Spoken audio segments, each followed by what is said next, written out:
Bismillahirrahmanirrahim. Assalamualaikum warahmatullahi wabarakatuh. Innal hamdalillah nahmaduhu wa nasta'inuhu wa nastaghfiruh wa na'udzu billahi min syururi anfusina wa sayyiati a'malina may yahdihillahu fala mudhillalah wa may yudlilhu fala hadiyalah. Assalatu wassalamu ala Nabiyyina Muhammadin wa ala alihi wa ashabihi ajma'in, amma ba'd. Ya ayyuhalladzina amanu kutiba alaikumus siyam kama kutiba alal ladzina min qablikum la'allakum tattaqun. Para pemirsa yang dimuliakan dan dirahmati oleh Allah Subhanahu wa taala, alhamdulillah di kesempatan kali ini kita berada di malam yang ke-29 kalau mengurut kepada malam dari malam 21 hingga saat ini kita berada di puncaknya malam ganjil, di akhirnya malam ganjil, dan kita berharap semoga Allah Subhanahu wa taala senantiasa memberikan kepada kita kekuatan di dalam melaksanakan ibadah di penghujung malam ganjil ini, yang wallahu a'lam apakah ini adalah malam terakhir di penanggalan Hijriyah di bulan Ramadan tahun ini, ataukah masih ada kesempatan setelah malam 29 ada malam yang ke-30. Akan tetapi apapun yang akan terjadi, kita berharap kita semuanya dalam keadaan sedang menjalankan ketaatan kepada Allah Subhanahu wa taala, dan semoga apa yang kita kerjakan selama bulan suci Ramadan merupakan amalan-amalan yang dapat kita banggakan di hadapan Allah Subhanahu wa taala. Di sisi lain juga kita senantiasa memohon ampunan kepada Allah Subhanahu wa taala atas kekurangan-kekurangan yang kita jalankan di bulan suci Ramadan. Maka membahas kekurangan ini, insya Allah di kesempatan kali ini kita ingin membahas tentang pembahasan fikih yang berkenaan dengan persiapan kita dalam mengakhiri bulan suci Ramadan dan menyambut dengan datangnya bulan Syawal. Kita tahu di dalam syariat kita adanya syariat menunaikan zakat fitr yang disebutkan oleh sahabat Abdullah ibn Abbas radhiyallahu anhuma, bahwasanya Rasulullah sallallahu alaihi wasallam mewajibkan kepada kita untuk melaksanakan atau menunaikan zakat fitr tuhratan lis-shaim, sebagai sarana membersihkan orang-orang yang berpuasa minal lagwi warrafath, dari perbuatan atau perkataan sia-sia dan ucapan yang tidak pantas atau perbuatan yang tidak pantas selama bulan suci Ramadan, wa tu'matan lil masakin, dan sebagai sarana untuk makanan. Zakat fitr ini adalah makanan untuk orang-orang yang miskin. Para pemirsa, bapak-bapak, ibu-ibu, Dengan kajian ini saya ingatkan kembali kepada kaum muslimin khususnya yang mendengarkan kajian ini bahwa kewajiban menunaikan zakat fitr ini adalah untuk setiap orang muslim,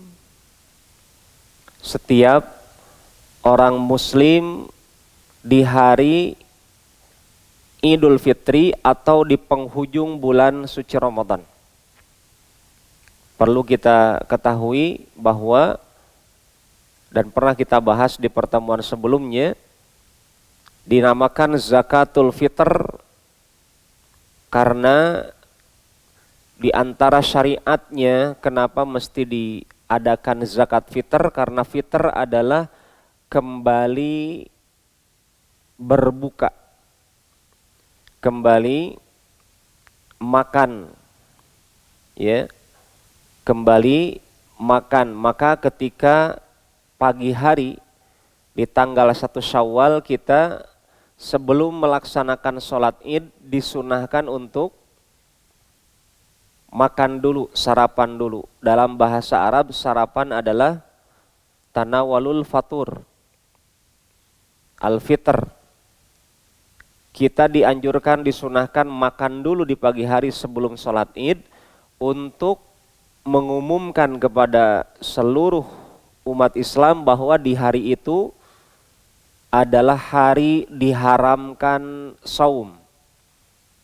Jadi dengan adanya 1 Syawal itu juga pelajaran bagi kita bahwa ada saum yang diharamkan, ya, yaitu saum di hari raya. Saum di hari raya. Ada saum yang diwajibkan seperti yang kita jalankan saat ini, ya. Seperti yang kita jalankan saat ini adalah saum yang diwajibkan, saum Ramadan, saum nadar, saum kafarah. Ketika kita berada di bulan Syawal, kita diharamkan tanggal 1-nya, ya. Tanggal 1 Syawal kita diharamkan melaksanakan saum. Maka adanya zakat fitr untuk menunjukkan bahwa di hari besoknya itu, di tanggal 1 Syawal itu adalah hari dilarang orang Islam melaksanakan saum, bahkan diharamkan. Kemudian kita tahu tadi dari sahabat Ibn Abbas bahwa zakat fitr ini diperuntukkan untuk orang miskin. Dan ini adalah pendapat yang terkuat insya Allah bahwa sebagai amil zakat, baik yang resmi dari pemerintah ataupun dari ormas Islam ataupun pengurus masjid, ya, sebagai petugas zakat dia diperbolehkan untuk mengambil bagian dari beras zakat fitr kalau dirinya miskin. Kalau dirinya miskin. Tapi kalau dirinya tidak miskin, maka dia tidak berhak mendapatkan beras dari zakat fitr, walaupun dia petugas amil zakatnya. Untuk zakat fitr dia tidak berhak. Ya. Pada kesempatan kali ini berkenaan dengan kata miskin inilah yang akan kita bahas. Dalam agama kita ada istilah fakir dan ada juga istilah miskin. Ya, ada istilah fakir dan ada istilah miskin. Imam Al-Qurtubi rahimahullah ta'ala di dalam kitab tafsirnya menyebutkan bahwa ulama ahli lughah, ahli bahasa Arab dan ulama fiqih berbeda pendapat antara mendudukan istilah fakir dengan miskin itu sampai kepada 9 pendapat. Perbedaan pengertian antara fakir dengan miskin. Tapi dari 9 perbedaan ini kalau dikerucutkan menjadi 3 kelompok besar. Pertama, kelompok pertama mengatakan bahwa orang fakir kondisinya itu lebih baik daripada orang miskin. Ini pendapat yang pertama. Orang fakir kondisinya lebih baik daripada orang miskin. Yang kedua, sebaliknya. Orang miskin lebih baik daripada orang fakir. Yang ketiga, tidak ada perbedaan antara fakir miskin, cuma beda nama saja, substansinya sama saja. Ini pendapat yang ketiga.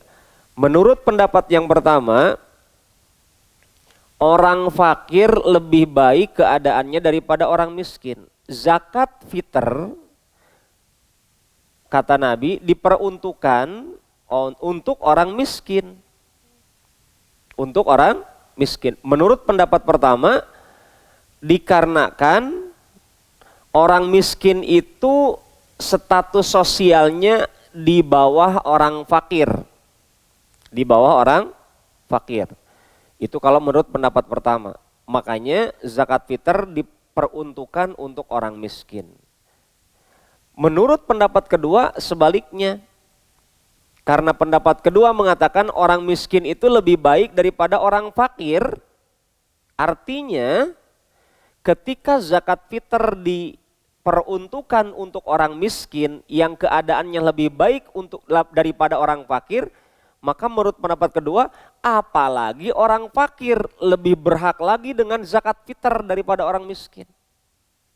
Nah, di situ kita lihat letak perbedaan antara pendapat pertama dengan yang kedua. Ya, kalau di pendapat yang kedua, mau fakir mau miskin, dua-duanya dapat zakat fitr. Ini konsekuensinya. Gitu. Kalau pendapat pertama, ya,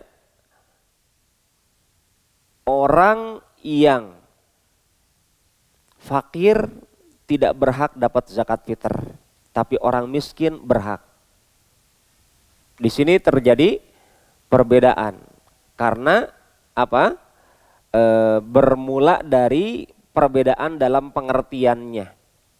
Adapun pendapat ketiga sama saja, mau fakir mau miskin sama. Konsekuensinya apa?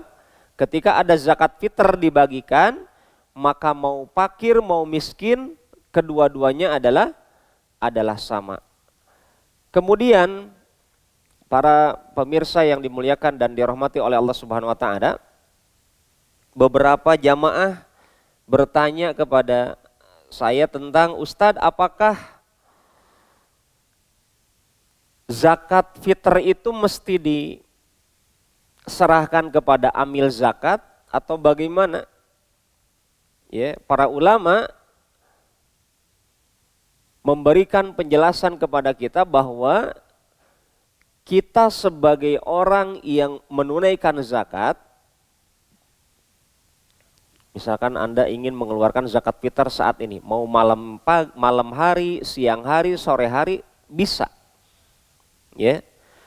Apakah harus kepada amil zakat? Para ulama mengatakan tidak mesti. Ya. Tidak mesti kepada amil zakat apabila Anda tahu mana orang miskin di kanan kiri Anda. Dari kaum muslimin, mana tetangga Anda yang miskin, apalagi dengan adanya COVID-19 ini. Maka melalui kajian ini kita ingin menjelaskan definisi fakir miskin ini, sehingga kita bisa melihat manakah tetangga yang berhak mendapatkan beras zakat fitr Anda ini. Ya, tetapi kembali kepada pembahasan tadi bahwa siapapun para jamaah Anda, kaum muslimin yang ingin mengeluarkan zakat fitrnya dengan niat untuk membersihkan diri Anda dari dosa-dosa di bulan Ramadan, dan kita tahu juga banyak dosa kita, dan sebagai sarana memberikan makanan kepada orang miskin, maka tidak mesti Anda amanahkan kepada amil zakat apabila Anda tahu alokasinya. Bahkan kita katakan lebih berhak tetangga Anda yang memang betul-betul miskin untuk mendapatkan zakat fitrah Anda.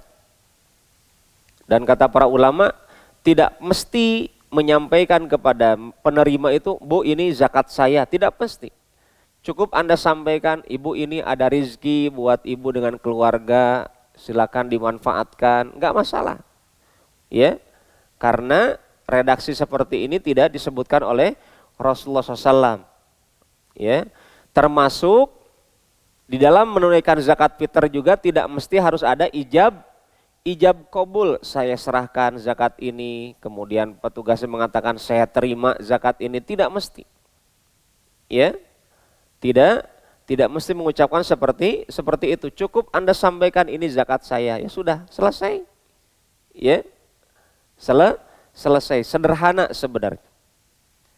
Nah, di sini para pemirsa yang dimuliakan dan dihormati Allah Subhanahu wa taala, kalau kita tahu mana orang-orang miskin di sekitar kita, kita serahkan kepada mereka langsung tanpa harus lewat perantaraan amil zakat.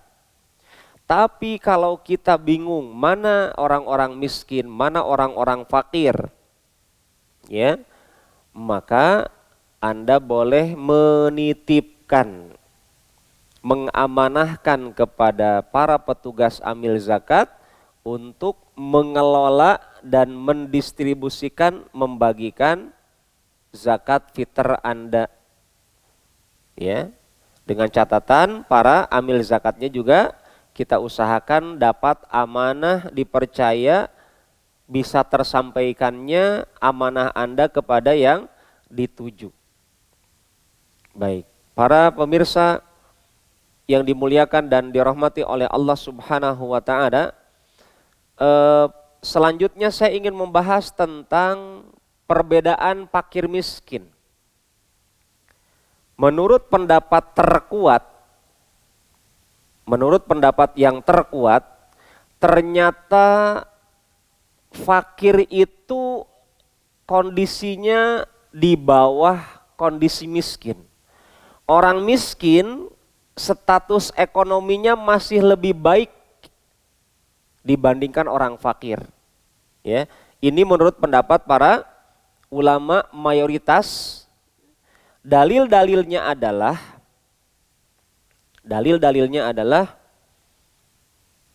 salah satunya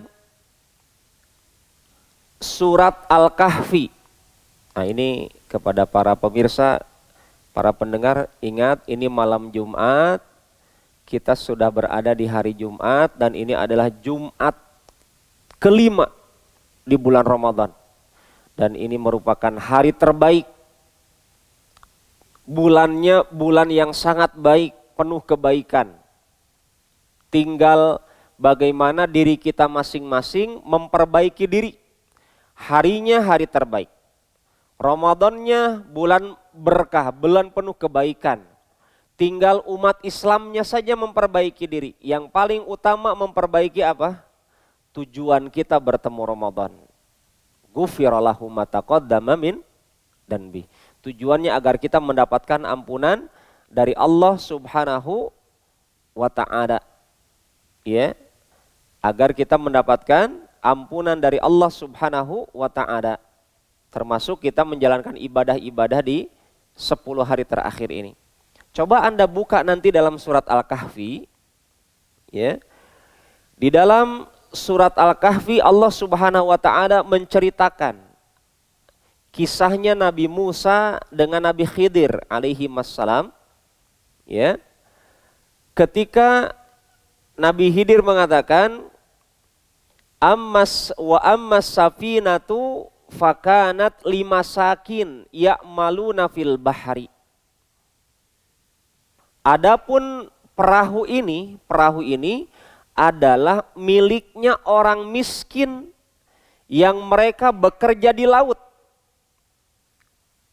Jadi dari ayat ini kita lihat, kalau ada di antara kita mengatakan, Ustadz ada raskin, beras miskin, artinya beras untuk orang miskin. Dalam agama kita, orang miskin itu berdasarkan ayat ini saya sedang bahas pendapat yang terkuat insya Allah untuk jadikan patokan manakah orang miskin. Orang miskin adalah kemungkinan dia punya harta. Buktinya ini dalam surat Al-Kahfi. Coba nanti Anda baca. Ya. Dan disunahkan membaca surat Al-Kahfi di hari Jumat. Ya. Adapun perahu ini adalah milik orang miskin. Lihat. Orang miskin saja, semiskin-miskin orang minimalnya punya perahu gitu. Ya, artinya kalau ada orang punya perahu, jangan langsung Anda asumsikan, Bapak ini orang kaya. Tidak, orang miskin juga bisa jadi punya perahu. Ya, cuma dalam ayat ini Allah kabarkan, perahunya itu dimanfaatkan untuk cari nafkah. Beda dengan beberapa orang-orang kaya kan kita dapatkan perahunya itu merah kuning hijau di langit yang biru gitu ya. Itu pun dikoleksi, bukan untuk cari nafkah. Hanya hiburan, bosan dengan ini, naik dengan ini. Mau jalan berapa kilometer, naik yang ini, dan seterusnya. Hanya bersukaria saja. Adapun orang miskin, perahunya itu memang sarana mencari kehidupan. Cari nafkah. Ya. Gitu. Kalau di Kendari mungkin orang miskin punya perahu itu minimal apa? Kating-ting gitu ya. Perahu kating-ting. Orang miskin ini punya perahu untuk cari nafkah di laut. Nah, berarti apa? Orang miskin adalah orang yang punya aset dunia gitu ya. Dan dia bekerja. Bekerja. Berbeda dengan orang fakir. Makanya tadi pendapat yang terkuat, orang miskin kondisi ekonominya di atas orang fakir. Adapun orang fakir, Allah kabarkan tentang orang-orang para sahabat yang miskin. Ya. Lil fuqara illadzina uhsiru fi sabilillah. Untuk orang-orang fakir yang dikepung ya di jalan Allah, la yastati'una darban fil ardi. Mereka tidak sanggup mencari nafkah di muka bumi. Artinya apa? Gak punya pekerjaan. Kalau orang miskin itu apa? Mungkin ada pekerjaannya. Ya, tapi tidak mencukupi kebutuhan pendapatannya. Adapun orang fakir, betul-betul mereka itu tidak punya kemampuan untuk cari nafkah saja, sampai yahsabuhumul jahilu agniya'a minat ta'affuf. Sampai orang-orang yang tidak tahu itu menganggap ini orang kok diam terus di rumah gitu. Nggak keluar cari nafkah. Ya. Orang itu menganggap ini orang kaya. Biasanya orang kaya kan nggak pernah keluar rumah, duduk-duduk saja gitu. Padahal orang ini betul-betul fakir, tidak punya pekerjaan, tidak punya pendapatan harian. Dia ta'affuf, ingin menghadirkan dirinya, ada rasa iffah, menjaga kehormatan dari meminta-minta. Ya, apa kata Allah? Ta'rifuhum bisimahum, kelihatan dari wajah mereka, kebiasaan mereka. Berbeda dengan beberapa oknum sekarang kita dapatkan di pinggir-pinggir jalan banyak pengemis dadakan, pengemis Ramadan. Di luar Ramadan mereka boro-boro ngemis, di bulan Ramadan jadi pengemis gitu. Tidak seperti ini orang fakir dalam ayat ini adalah mereka menjaga kehormatan dirinya untuk mengemis, tapi orang-orang beriman kenal. Ini sebenarnya orang butuh bantuan, cuma dia malu meminta. Ya, malu meminta. La yas'alunan nasa ilhafa. Mereka tidak meminta-minta kepada manusia karena ada rasa malu, segan. Tapi butuh, Ustaz. Betul-betul mereka butuh. Itulah orang fakir. Dan kita, para jamaah, para pemirsa, kaum muslimin dan muslimat, mesti membaca karakter saudara kita yang seperti ini. Ya, artinya tidak semua orang yang hidupnya kekurangan itu berani meminta-minta. Ada orang dia butuh bantuan tapi diam. Bukan tidak butuh, malu. Seperti ini Allah ingatkan kepada orang-orang yang bisa menolong, perhatikan mereka. Dekati misalkan dengan bentuk dialog empat mata saja, cukup kita berdua tanya kabarnya, bagaimana pekerjaannya. Hal-hal seperti ini adalah juga mesti dipahami oleh para amil zakat. Ya, oleh para amil zakat. Kemudian kenapa orang fakir lebih lebih rendah ekonominya daripada orang miskin? Karena dalam ayat lain juga Allah sebutkan tentang 8 kelompok orang yang dapat zakat mal. Salah satunya apa? Allah awali innamas shadaqatu lil fuqara wal masakin. Hanya saja sedekah ini diperuntukkan untuk orang fakir dan miskin. Allah kedepankan yang penting baru di bawah yang penting tersebut. Fakir dulu baru miskin gitu. Untuk menunjukkan bahwasanya keadaan orang yang mesti diperhatikan pertama kali orang fakir dulu baru miskin. Karena orang fakir menurut pendapat para ulama yang terkuat adalah orang yang memang kebanyakannya mereka tidak punya pendapatan. Tapi kebutuhannya Masya Allah.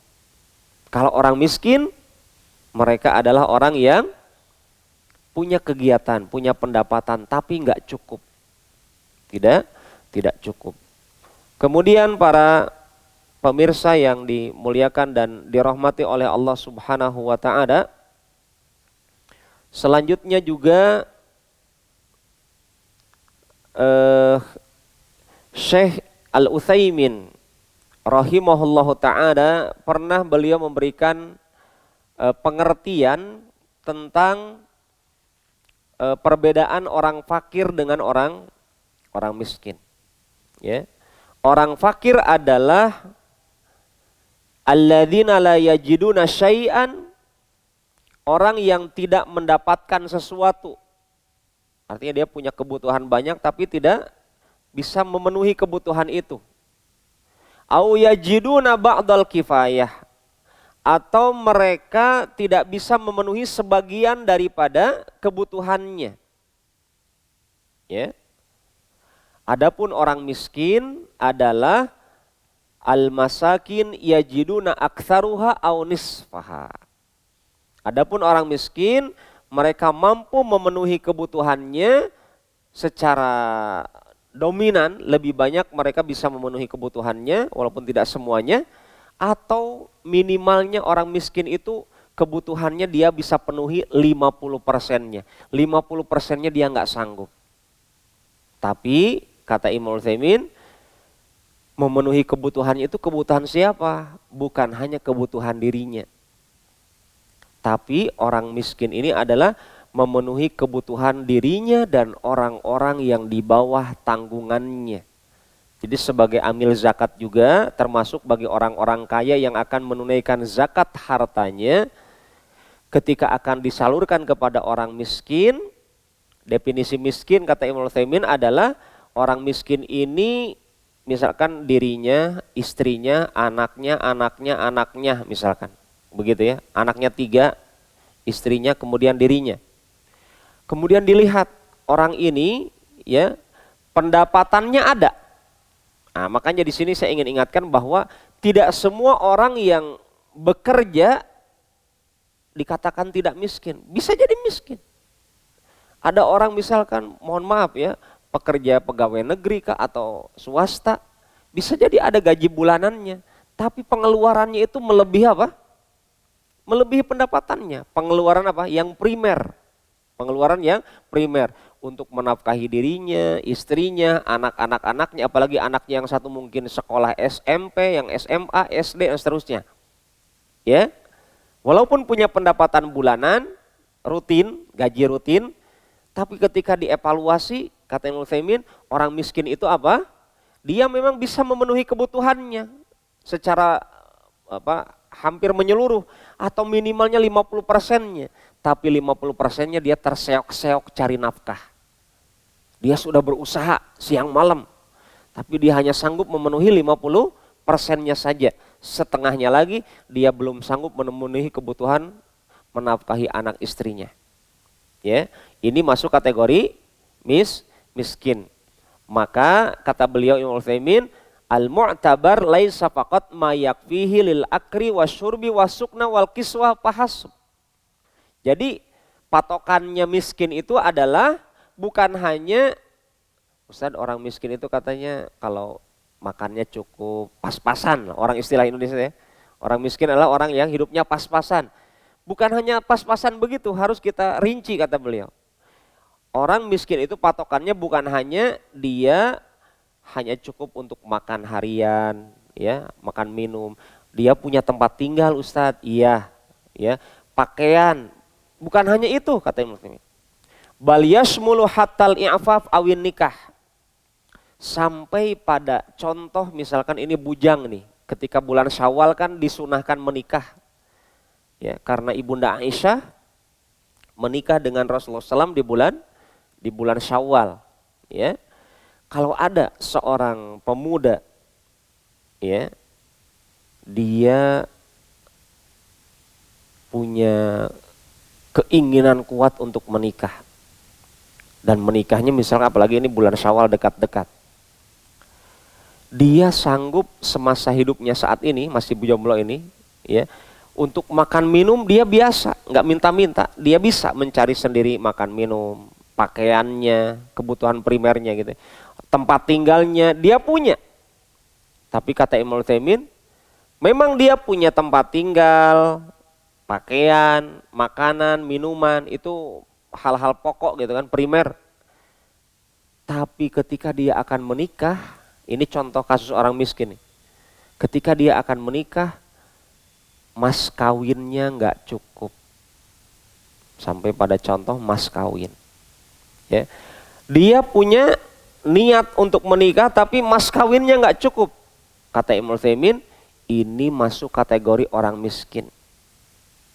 Misalkan ada kesepakatan antara pihak laki-laki dengan perempuan, mas kawinnya sekian, dia nggak sanggup untuk kasus mas kawin. Padahal ini apa? Kita tahu mas kawin adalah kewajiban seorang mempelai laki-laki dan haknya seorang mempelai wanita. Maka sebagai orang yang kaya, menyaksikan laki-laki yang akan menikah ini terhalang karena mas kawinnya, kata Imam Utsaimin, fa innana nu'tihi ma yatazawwaj bihi walau kana katsira. Kita bantu dia disuntik dana sama orang kaya. Kenapa kamu gak nikah-nikah? Mas kawinnya kurang. Berapa? Sekian juta. Maka kata Ibnu Utsaimin, walaupun butuhnya banyak, untuk mas kawin ini adalah suatu kewajiban. Kalau memang ada yang bisa menolongnya, maka dia wajib menolong. Karena orang tadi diakui sebagai orang miskin. Ya, sebagai orang miskin. Kemudian sebagai tambahan juga saya tambahkan dari fatwanya Syekh Ibn Baz rahimahullah ta'ala, orang miskin adalah orang yang fakir yang tidak mencukupi kebutuhan hidupnya. Dia ada pendapatan tapi tidak cukup, mirip dengan pendapat yang sebelumnya.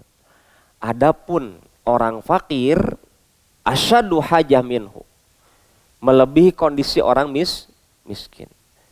Menurut Imam Ibn Baz, orang miskin itu fakir juga, gitu. Tapi fakirnya tidak sepakir orang fakir, gitu.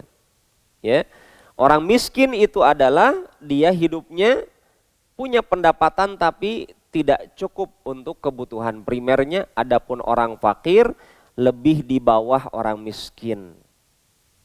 Maka beliau ingatkan, mau fakir mau miskin, dua-duanya berhak mendapatkan harta zakat yang disebutkan oleh Allah dalam surat At-Taubah ayat 60, innamas shadaqatu lil fuqara'i wal masakin wal 'amilina 'alaiha. Hanya saja zakat sedekah ini adalah untuk orang fakir, miskin dan amilnya, amil zakat dan seterusnya. Ya.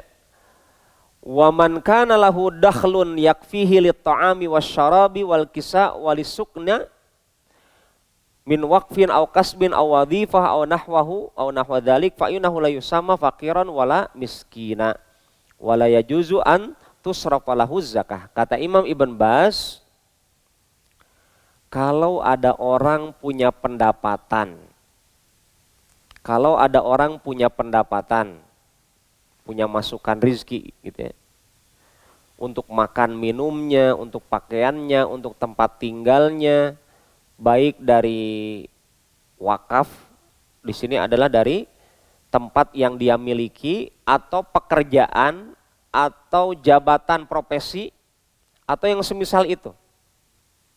Ya, orang-orang yang punya pendapatan untuk kehidupan dirinya, menurut Ibn Baz rahimahullah ta'ala, dia tidak dinamakan orang fakir miskin. Orang yang mempunyai pendapatan, ya, punya profesi untuk kehidupan sehari-harinya, tidak dinamakan fakir dan miskin, dan tidak boleh mendapatkan harta zakat. Tidak boleh mendapatkan harta zakat. Kenapa? Alasannya ada pada kalimat mereka masih mungkin untuk bekerja. Mereka masih mungkin untuk bekerja. Para pemirsa yang dimuliakan dan dirahmati oleh Allah Subhanahu wa taala,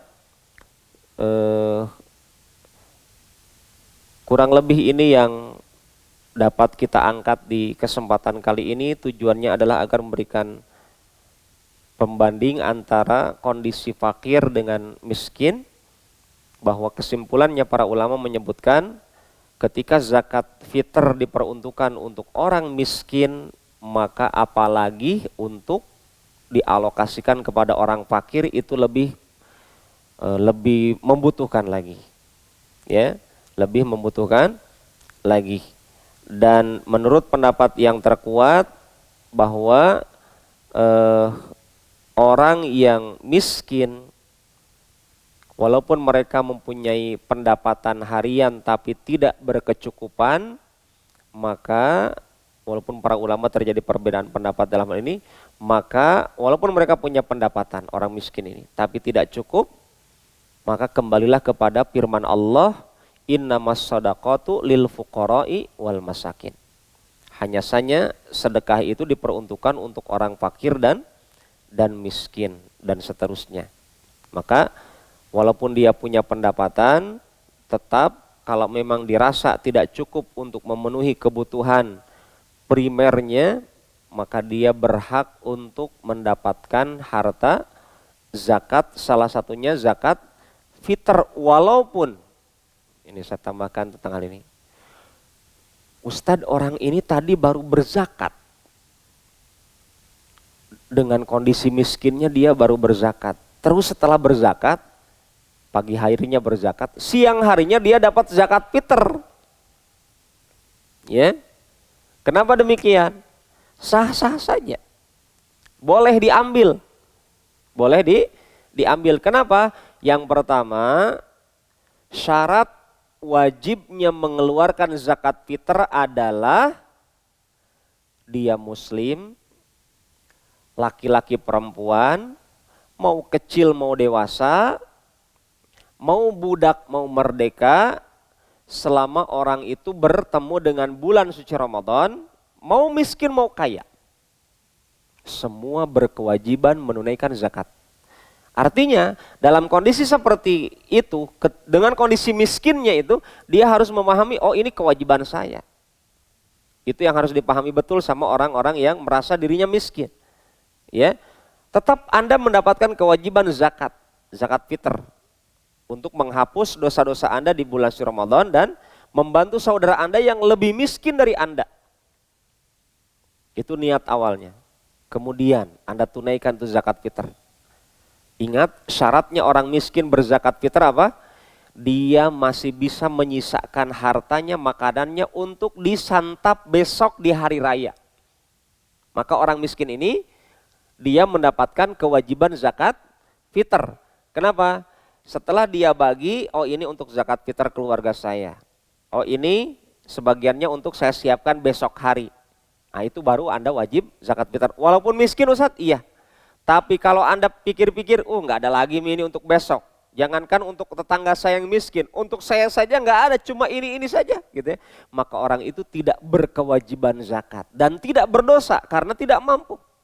Makanya ada kaidah dalam usul fikih dikatakan la wajiba ma'al ajzi, tidak ada kewajiban kalau nggak sanggup. Jangan paksakan diri kalau nggak sanggup. Contoh apa ya? Tegakkan khilafah dalam kondisi COVID-19. Kalau nggak sanggup, jangan ditegakkan. Giliran tegakkan sholat, sudah tahu sanggup, nggak tegak-tegak juga. Gitu ya. Wajib haji, rukun Islam lah gitu. Kalau haji nggak sanggup, kewajiban haji tidak sanggup, maka Anda tidak berdosa. Walaupun Ustaz itu rukun Islam Ustaz, haji itu. Ya kalau nggak sanggup, maka Allah katakan manis tato'a ilaihi sabila walillahi ala nasi hijjul bait man istata'a ilaihi sabila. Ya. Di sisi Allah ada kewajiban yang diwajibkan kepada manusia. Untuk apa? Untuk walillahi ala nasi hijjul bait, melaksanakan haji ke tanah suci Makkah, ke Baitullah. Tapi Allah berikan pengikat. Man istata'a ilaihi sabila.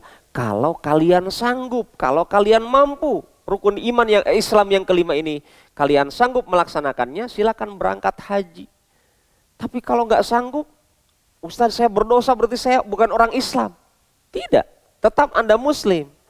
Rukun Islam yang kelima ini tidak Anda kerjakan bukan Anda malas, tetapi karena Anda tidak mampu, maka tidak ada kewajiban kalau nggak sanggup. Termasuk mengeluarkan zakat fitr kepada para pendengar kaum muslimin dan muslimat. Kalau Anda memang tidak ada beras di rumah, bingung Ustadz bagaimana ini, katanya harus zakat fitr dikeluarkan, boro-boro beras Ustadz dan seterusnya misalkan, tidak punya apa-apa di rumah, ya sudah tidak dapat kewajiban zakat fitr.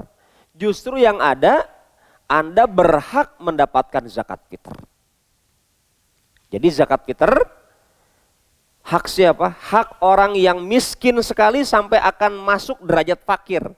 Atau orang fakir yang tadi berzakat. Misalkan ada orang fakir tadi, sudah dibagi-bagi hartanya. Ini harta untuk makanan untuk besok keluarga, sisanya untuk zakat. Dia tunaikan zakatnya. Setelah dia berzakat, ambil zakat, menyerahkan zakat sama orang miskin ini. Dari harta zakat fitr. Terima, kenapa? Ya karena Anda statusnya miskin.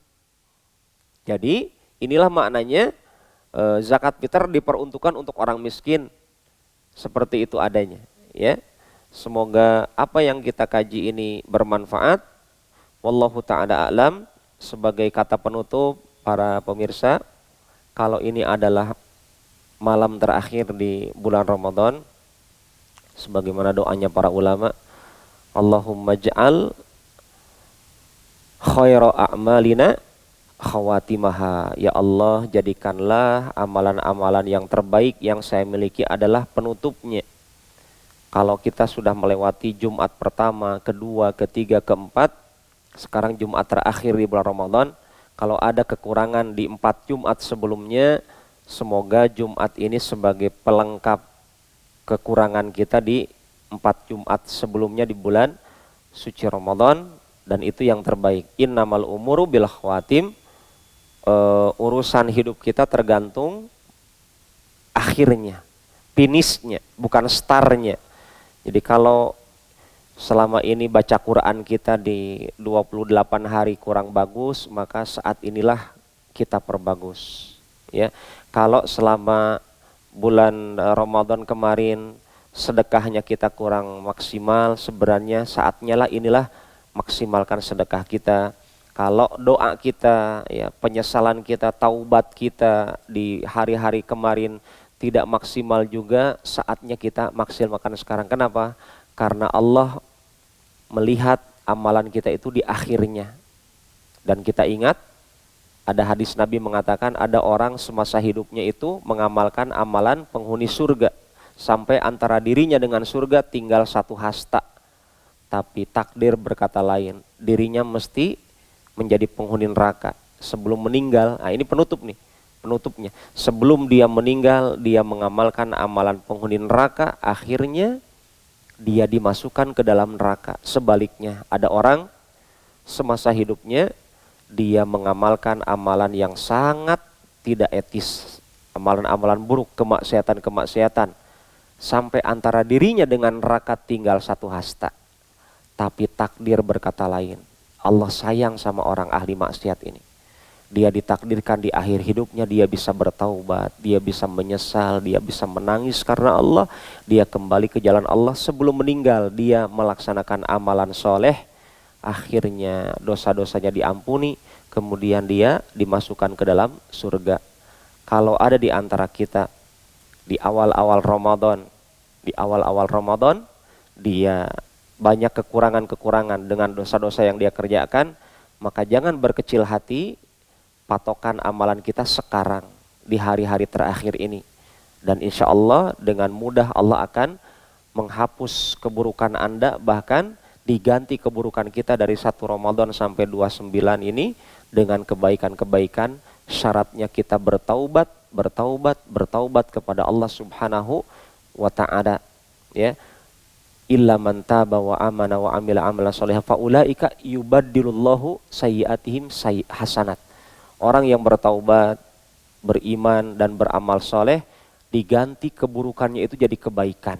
Tapi syaratnya betul-betul taubatnya karena Allah, menyesal karena Allah Subhanahu wa ta'ala, dan memenuhi syarat taubatnya. Maka manfaatkanlah amalan-amalan kita di akhir hari-hari Ramadan ini. Ya, semoga juga kita terus berharap kepada Allah agar kita dipertemukan kembali dengan Ramadan di tahun yang akan datang. Tetapi kalau juga ini adalah Ramadan terakhir kita tidak bisa memaksa Allah.